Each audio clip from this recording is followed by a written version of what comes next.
라는 제목으로 정했습니다. 얼굴은요, 마음의 거울이라고 하죠. 그래서 좋은 일이 있으면 얼굴이 환해요. 빛이 나죠. 그런데 근심이나 걱정이 있으면 얼굴이 금방 어두워지는 것을 보게 됩니다. 그 어두움은 화장으로도 감출 수 없다라는 것이죠. 아무리 감추려고 해도 그뿐입니다. 왜냐하면요, 마음의 얼굴을 감출 수가 없기 때문입니다. 그러나 오늘 조건과 환경에 무관하게 밝은 표정으로 우리는 살 수 있습니다. 예수님을 믿으면 여러분 많은 것이 변해요. 예수님을 잘 믿으면 사실은 표정부터 달라집니다. 은혜가 딱 들어오잖아요. 그러면 표정이 조금씩 달라져요. 이게 예수 믿으면 나오는 거예요. 지난주 우리 집사님이 어떤 아이가 어렸을 때는 도끼가 있었는데 걔가 전도사가 목사가 됐다고 했나요? 전도사가 됐다고 했는데 도끼가 싹 빠졌대요. 맞아요. 예수 믿으면 도끼도 빠집니다. 미움이 있는 사람인 미움이 빠집니다. 걱정과 두려움이 있는 사람은 평안을 얻습니다. 무엇으로 평안을 얻는 줄 아세요? 말씀으로 평안을 얻는 거예요. 우연히 걱정이 있고 두려움이 있을 때 갑자기 성경 말씀을 쭉 읽다가 예수님께서 마태복음 11장 28절부터 37절까지 한 말씀이 딱 생각이 나는 거죠. 수고하고 무거운 짐진 자들아 다 내게로 오라. 내가 너희를 쉬게 하리라. 나는 마음이 온유하고 겸손하니 나의 멍에를 메고 내게 배우라. 그리하면 너희의 마음이 쉼을 얻으리니 이는 내 멍에는 쉽고 내 짐은 가벼움이라 하시니라. 주님의 마음을 갖는 거예요. 주님의 마음이 어떤 마음이라고요? 온유하고 겸손한 마음을 갖는 거죠. 그러니 얼굴이 또 바뀌는 겁니다. 자, 스데반은 예수님의 말씀처럼 주님의 멍에를 메었는데 얼굴이 천사의 얼굴과 같은 사람이 되었습니다. 15절 말씀이 그거예요. 스데반을 가리킨 표현인데 어떤 얼굴일까요? 천사와 같은 얼굴이에요. 제가 이 천사와 같은 얼굴 15절에 사실은 오늘 설교 준비하면서 꽂혔거든요. 그러면서 천사와 같은 얼굴, 이 얼굴이 어떤 얼굴일까 하면서 원고를 쓰면서 거울로 제 얼굴을 보니까요. 제 얼굴은 스데반과 같은 천사와 같은 얼굴이 아닌 거예요. 그래서 오늘 말씀을 통해서 저도 설교를 준비하면서 천사와 같은 얼굴이 갖게 하기 위해서는 이래야 되는구나 라는 것을 원고 준비하면서 깨달았는데 그 깨달음을 함께 나누었으면 좋겠습니다. 오늘 말씀을 통해서 조건과 환경에 구애받지 않고 밝은 표정으로 사는 법을 여러분 배웠으면 좋겠습니다. 너무나 단순해요. 아주 간단하더라고요. 마지막에 알려드리도록 하겠습니다. 우리들의 얼굴도 환하게 변하는 시간이 되기를 바라겠습니다. 오늘 보면 스데반이 했던 행동들을 보면 알 수가 있습니다. 첫 번째는요, 스데반은요 전도자입니다. 여러분 밝은 표정으로 살기 위해서는 스데반처럼 전도자가 되셔야 됩니다. 스데반은 어떤 사람이죠? 구제 과정에서 헬라파와 히브리파 신도들 사이에 성도들 사이에 원망이 생기기 시작했습니다. 히브리파 과부들에게는 조금 더 많이 주고 더 신경 쓰고 헬라파 과부들에게는 좀 덜하니까 헬라파 사람들이 불만이 생겼던 것입니다. 그래서 초대교회 형제들은 이 구제의 문제를 해결하기 위해서 7명의 우리 집사를 선출을 했습니다. 그 7명 중에 한 분이 스데반 집사로 제일 먼저 이름이 거론되는 그런 인물이기도 합니다. 스데반 집사는 어떤 사람이냐면요, 성령과 지혜와 은혜와 믿음과 권능이 충만한 사람입니다. 왜냐하면 그 집사들을 뽑을 때 사도들이 조건을 걸었어요. 다른 조건 보지 마시고 뽑으셔야 됩니다. 성령과 지혜가 충만한 사람들 뽑아주세요. 그랬더니 그 회중들이 아니죠, 믿음과 성령이 충만한 사람을 뽑아야 되겠지요. 조건을 하나 더 걸었습니다. 믿음도 본 거예요. 그런데 스데반을 소개하는 그 장면의 8절에 보면 스데반이 은혜와 권능도 충만했다는 거예요. 그러니까 다 성령과 지혜와 믿음과 그리고 또 뭐죠?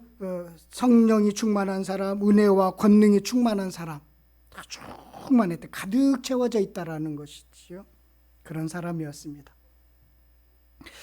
예, 이 성경을 제가 쭉 읽으면서 한 사람에 대한 표현이 이렇게 좋은 평가를 하는 데는 없습니다. 스데반처럼 이렇게 좋은 평가를 5가지 평가를 쫙 받는 사람은 별로 없어요. 참 대단한 평가를 하고 있습니다. 그러면 이 스데반 집사는 이 자기가 맡은 구제 사역에 머물지 않았습니다. 되게 적극적인 사람이었습니다. 9절과 10절의 말씀을 보면 그가 무엇을 했는지를 알 수가 있는데요. 우리 9절과 10절 말씀 함께 읽도록 하겠습니다. 이른바 자유민들 즉 구레네인, 알렉산드라인, 길리기아와 아시아에서 온 사람들이 회당에서 어떤 자들이 일어나 스데반과 더불어 논쟁할세 스데반 지혜와 성령으로 말함을 그들이 능히 당하지 못하여. 예, 지혜와 성령이 충만하니까 지혜와 성령으로 말했다고 딱 나오지요. 여기 9절에 보면 자유민들이 나옵니다. 노예로 했다가 이제 자유민이 된 사람들이에요. 디아스포라로 흩어진 사람들이, 그런 이주민들이 이제 자유민이 되었습니다. 자유민이 되니까 예루살렘에 와서 1년에 평생에 한 번이라도 와서 예루살렘에 제사를 지내고 또 유월절을 지내고 초막절을 지내는 이런 순례를 하는 것이 그들의 늘 목표였지요. 그래서 그들은 이 예루살렘에 이렇게 어떤 기회가 되면 오려고 했습니다. 그러다 보니까 이 구레네인, 알렉산드리안, 길리기안, 아시아 이 사람들이 예루살렘에 왔는데 회당에 있을 자리가 없는 거예요. 히브리파 이제 히브리인들, 이제 유대인들이 지어놓은 회당은 말이 잘 안 통하거든요. 애국 생활 많이 하면 한국말 모르는 것처럼 이들이 히브리인들, 유대인들이 있는 회당에 들어가니까 못 알아듣겠는 거예요. 그래서 이 사람들이 자기 언어에 맞는 사람들끼리 회당을 만들었어요. 예루살렘에 여러 회당을 만들었습니다. 구레네인 누가 생각나요? 시몬이 있죠. 구레네 사람들은, 구레네 사람들의 라틴어를 사용하는 사람들은 그 회당, 라틴어가 좀 편한 회당을 지었고, 헬라어가 편한 사람들은 헬라어 회당을 이렇게 지었습니다. 그래서 말씀을 배우고 교제를 나누었던 것입니다. 당시 이 예루살렘에는 전체 회당이 한 480개 정도 되는데 거기에 일부가 이제 헬라파 또 디아스포라들이 지었던 그런 회당들도 포함됩니다. 스데반 집사는요, 같은 헬라 백그라운드를 갖고 있는 이런 회당에 찾아간 거예요. 그래서 구레네인, 알렉산드인 이렇게 나옵니다. 그 스데반 집사도 헬라파거든요. 그래서 익숙하고 잘 아는 사람들에게 복음을 전하기 시작했습니다. 여기에 또 길리기아, 다소가 나오죠. 길리기아. 그러면 누가 생각나죠? 다소. 사울이 생각나죠. 그 정도로 어쩌면 이 스데반은 길리기아 사람인지도 모르겠습니다. 아무튼 사울과 스데반은 같은 가말리엘 학파에서 그렇게 공부한 것으로 알려지기도 합니다. 가말리엘 학파라면 우리나라로 따지면 서울대라고 해도 돼요. 거기에서 함께 공부를 했던 것이지요. 그런데 스데반이 사울에게요, 복음을 전하지 않았을까? 이런 생각도 해보기도 합니다. 사울은요, 이 스데반을 너무 미워했습니다. 아주 미워했습니다. 그래서 8장 1절에 보면 무슨 말씀이 있느냐면 사도행전 8장 1절에 한번 보세요. 사울은 그가 죽임 당함을 마땅히 여기더라. 스데반이 죽임 당하는 것을 마땅히 여겼다는 거예요. 그토록 사울은 스데반을 미워했고요, 죽이고 싶을 정도로 미워했습니다. 그래서 자신이 증인이 있을 정도로 그런 일이 있었습니다. 천사와 같은 얼굴, 여러분 거울 한번 보십시오. 이 천사와 같은 얼굴은 사실은 천사가 어떻게 생겼는지 모르잖아요. 성경에 보면 천사들이 뭐 사자와 같고 뭐 그러는데 곰 같기도 하고 그런데 이 천사와 같은 얼굴이 어떤 얼굴인지 모르는데 이 천사와 같은 얼굴이라는 표현은 천사는 말씀의 전달자입니다. 메시지 전달이에요. 하나님의 말씀을 전달하는 그 전달자로서 쓰임을 받았습니다. 그래서 스데반은 말씀을 전하는 전달자였다라는 의미도 담겨져 있습니다. 그러면 이 말씀을 전하는 스데반에게는 무엇이 마음속에 가득 차 있을까요? 예수로 가득했던 것입니다. 예수로 가득했어요. 마음에 있는 것이 밖으로 나온다고 그랬죠? 마음에 있는 것이 밖으로 나옵니다. 복음이 가득하면요, 복음이 얼굴이 나옵니다. 얼굴로 나옵니다. 불만이 가득하면 불만이 얼굴로 나오는 거예요. 예수로 가득하면 얼굴로 예수가 나오는 것입니다. 그래서 그의 영광을 보는 거예요. 당신을 보니까 예수가 보이네. 그의 영광을 보는 겁니다. 그렇게 살아가는 거죠. 그래서 예수님이 이런 말씀을 하셨어요. 마태복음 15장 17절부터 20절에 보면 입으로 들어가는 것은 배로 들어가서 뒤로 내버려지는 줄 알지 못하느냐. 입에서 나오는 것들은 마음에서 나오나니 이것이야말로 사람을 더럽게 하느니라. 마음에서 나오는 것은 악한 생각과 살인과 간음과 음란과 도둑질과 거짓 증언과 비방이니 이런 것들이 사람을 더럽게 하는 것이요 찢지 않은 손으로 먹는 것은 사람을 더럽게 하지 못하느니라. 마음에 그런 것들이 있으면 다 얼굴로 나오고 표현으로 나온다. 주님께서 말씀하신 것이지요. 그래서 예수로 가득한 스데반은 예수 전하는데 회당을 쫓아가면서 자기는 재정만 맡아서 이렇게 잘 분배하는 일, 나눔의 일을 하면 되는데 예수로 가득 차니까 가만히 있을 수가 없는 거예요. 예수 전하고 싶은 거예요. 그래서 회당에 매주 찾아가서 그들에게 복음을 전한 것이죠. 복음을 전하는데 그 복음이 다른 사람들과는 변론이 안 될 정도로 성령과 지혜가 충만했다는 겁니다. 왜요? 예수로 가득 차 있기 때문에 그렇습니다. 그런 전도자에게는 얼굴이 늘 평안합니다. 그러면서 누가 생각이 났느냐면 제가 성실교회에 있을 때 전도 참 많이 하시는 그 권사님이 있어요. 이름이 참 생각이 안 나더라고요. 그냥 그분은 말도 언어로 하거든요. 근데 1년에 한 50명, 60명을 전도를 해요. 그냥 가서 데려와요. 그냥 희한하게 데려와요. 그 권사님 아시죠? 예, 이름이 생각이 안 나는데 그분의 그분의 얼굴 보면 늘 편안해요. 제가 그분의 가정이나 뭐 사정 다 아는데 다 평안해요. 예, 그래서 복음 전하는 사람은 전도하는 사람들은 편안하구나 라는 것을 좀 알게 되었습니다. 복음 전달자 그 사람들은 바로 얼굴이 편안해진다라는 것입니다. 두 번째는요, 이 스데반은 예수님과 판박이로 살았습니다. 예수님과 판박이로 살았어요. 스데반은 예수님처럼 박해를 받았는데 그렇게 박해를 받았는데 얼굴이 천사와 같았다는 것입니다. 스데반은 예수님처럼 그런 예수님이 받았던 그 절차대로 그대로 당하는 것을 보게 됩니다. 11절부터 13절 말씀이 그 내용이에요. 스데반을 제거하기 위해서 쓴 방법들 예수님에게 그대로 썼거든요. 지금 스데반에게 그대로 쓰고 있습니다. 첫째로 이 악한 사람들이 쓰는 법, 예. 그것 생각해 감사합니다. 예, 감사합니다. 예, 권사님하고 저만 웃어요. 이 악한 사람들이 쓰는 법인데요. 지금도 참 쓰고 있다는 생각이 듭니다. 뭐죠? 처음에는 사람을 매수해요. 사람을 매수합니다. 11절 한번 보세요. 11절 사람들을 매수하여 라고 나왔죠. 사람들을 매수합니다. 거짓말을 하도록 사실 아닌 것을 말하도록 매수합니다. 예. 여러분 사람의 말에는 의도가 있어요. 그렇죠? 의도를 깔고 말을 합니다. 그 의도를 읽는 게 참 중요한 지혜인데요. 참 말이 무서운 것입니다. 사람들의 말은 의도가 있기 때문입니다. 뱀은요, 하와가 열매를 먹도록 하려는 의도를 가지고 말을 겁니다. 사탄은 그랬어요. 뱀은 하와가 하나님과의 관계가 끊게 하려고 의도를 가지고 말을 겁니다. 말에는 의도가 있습니다. 그래서 그 의도를 정확하게 파악하지 못하면 그 의도에 휩쓸려 가게 되어 있어요.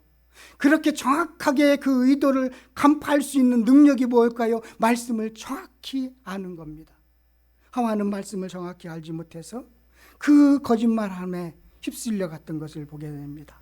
첫 번째 뭐라고요? 매수하는 거예요. 매수하는 거예요. 이 매수하는 방법은 이 악한 사람들이 늘 쓰는 방법입니다. 제가 이 말씀을 이렇게 보면서 그렇구나. 이 악한 사람들은 늘 매수하는구나. 아합의 아내 이세벨이요, 나봇의 포도나무 그것을 차지하기 위해서 쓰는 방법도 똑같아요. 거짓 증인들을 찾아서 매수해서 그들이 거짓으로 말하도록 해서 그 밭을 차지하는 사람을 매수해서 거짓 증언자를 세우는 일이 너무나 똑같다라는 겁니다. 여기도 그래요. 그리고요, 스데반은요, 모세와 하나님을 그리고 율법과 성전을 모독했다는 것이 자기가 들었다라고 그렇게 거짓말을 하는 거예요. 그런데 스데반의 설교를 일제 7장에 쭉 나오는데 전혀 그렇지 않다라는 것을 우리는 알 수 있습니다. 사실이 아닌 것을 사실이라고 거짓말해서 만들어내는 것, 거기에 늘 휩쓸리지 않기를 바라겠습니다. 그것도 이제 그 단계가 지나면요, 그 다음에 무슨 단계가 들어가요? 충동시켜요, 사람들을. 12절 한번 말씀 보세요. 우리 사도행전 6장 12절 보면 함께 읽겠습니다. 백성과 장로와 서기관들을 충동시켜 와서 잡아보자. 충동시키는 것입니다.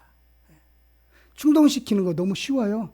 제가 여러분들 충동시키기 한마디면 충동시킬 수 있어요. 뭐요? 누가 너 욕하더라? 누가 너 뒤에서 씹더라? 그러면 바로 충동이 일어나요. 사람 충동시키는 거 쉽거든요. 그런 방법을 쓰고 있는 거예요. 분노의 가라지를 마음속에 뿌려놓기만 하면 돼요. 그러면 그게 혼자 자라나요. 왜냐하면 그 사람은 그 분노의 가라지를 품고 묵상하거든요. 그러면 그 분노의 가라지가 혼자 막 자라서 그렇게 충동이 돼요. 충동시키는 거 쉬워요. 그렇게 충동시키는 것입니다. 그것도 안 되면요, 주변에 거짓 증인들을 세우는 거예요. 거짓 증인들을 계속 세우는 것입니다. 여기 거짓 증인들을 세우는데 우리 13절 말씀 보세요. 거짓 증인들을 세우니 이르되 이 사람이 이 거룩한 곳은 성전입니다. 성전과 율법을 거슬려 말하기를 마지 아니하였도다. 성전과 율법 거슬려 말했다. 거짓 증언을 세웁니다. 하나님이 거하신 성전, 그리고 그 말씀의 권위를 부정한다라고 주장하고 있는 것입니다. 예수님이 그렇게 했는데 지금 스데반은 예수님을 전하면서 똑같이 그렇게 하더라라는 것입니다. 하나님을 모독하다라는 것이죠. 그렇게 거짓 증인들을 세우는 것입니다. 그러면서 이제 스데반이 그 재판을 받고 모욕을 당하고 그러면서 돌에 맞아 죽습니다. 예수님은 로마 경정에 넘겼지만 이들은 즉시해서 거기서 돌로 쳐서 스데반을 죽이게 합니다. 스데반의 모습에서 이렇게 진행되는 이 모습을 보면서 예수님의 모습이 겹치더라고요. 예수님이 그렇게 말했다는 것, 그거 전했는데 겹치더라고요. 똑같이 당하는 것을 보게 됩니다. 스데반이 재판받고 모욕되는 것은 바로 참된 증인과 거짓 증언이 부딪히는 그런 현장이었음을 알게 됩니다. 여러분, 그런데요, 말씀을 정확히 알아야 된다겠죠. 거짓 증인들을 세웠는데 그 거짓 증인이 잘못됐다는 거 여러분들도 아셔야 되겠지요. 예수님이 성전을 헐라고 하지 않았어요. 예수님이 그렇게 말했다고 하는데 전혀 그렇지가 않습니다. 예수님은 2장 18절에 너희가 성전을 헐라 내가 사흘 동안에 일으키리라. 너희가 성전을 헐어봐. 내가 사흘 동안 일으킬 거야. 무엇을 설명하기 위해서 했죠? 예수님의 죽으심과 부활하심이에요.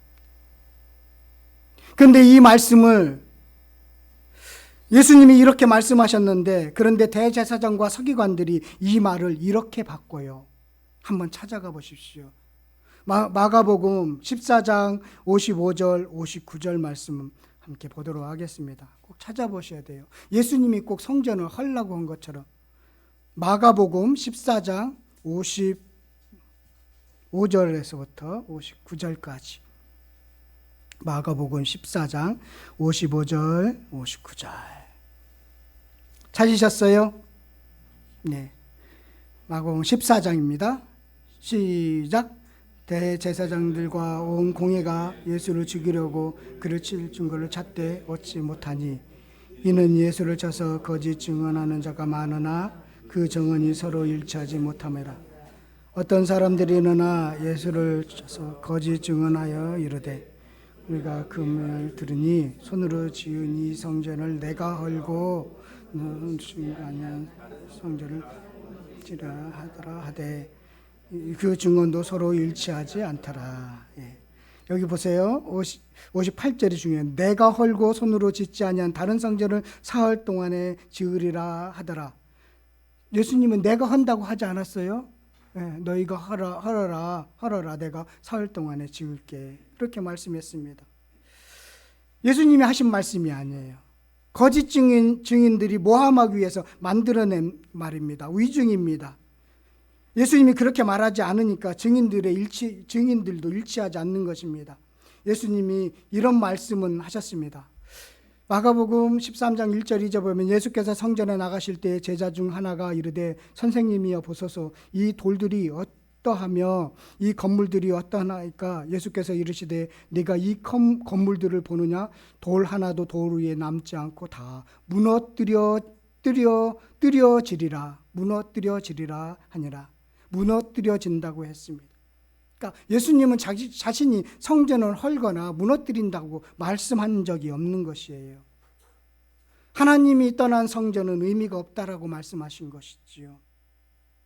예수님은 성전을 헐고 짓겠다고 하신 적이 없습니다.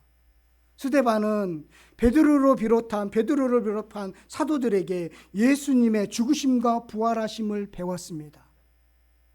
그래서 스데반은 이 복음을 전하는 거예요. 죽은 성전이 아니라 살아있는 성전을 믿어야 된다. 예수님이 죽으심과 예수님의 부활하심을 전하면서 예수님의 말씀을 전했는데 이들은 그것을 제대로 듣지 않고 예수가 말한 것을 스데반이 전했는데 똑같이 하더라. 성전을 헌다고 하더라. 그렇게 생사람을 잡는 것을 보게 됩니다. 스데반을 죽이고 싶은 사람들이 말을 와전시키는 것을 보게 됩니다. 예수님은 율법을 폐하러 오시지도 않았고 예수님은 성전을 무너뜨리려고 하지도 않았습니다. 그런데 사람들은 그렇게 말을 만들었습니다. 죽이고 싶어서요. 자신들의 권위에 도전하기 때문에요. 그렇게 스데반도 죽이고 싶었던 것입니다. 그러면 그렇게 충동시키고 또 거짓 증인을 세우고 그렇게 절차에 따라서 마지막에는요 어떻게 가느냐면 우깁니다. 우겨버려요. 그의 말에 이 나사렛 예수가 이곳을 헐고 또 모세가 우리에게 전하여 준 규례를 고치겠다 함을 우리가 들었노라 하거늘. 막 우기는 거예요. 말도 안 되는데 우기는 겁니다. 그런 말을 하지도 않았는데 우깁니다. 들었다고 우기는 것이에요. 그러면서 그들은 스데반을 이렇게 절차에 따라서 자신들이 정해놓은 절차에 따라서 누명을 씌우고 죽이려고 하는 것을 보게 됩니다. 예수님이 똑같이 그런 절차에 밟는 것을 보면서 스데반은 예수를 알게 되었고 예수를 믿게 되었고 예수님 따라가고 싶었던 마음이 가득했구나.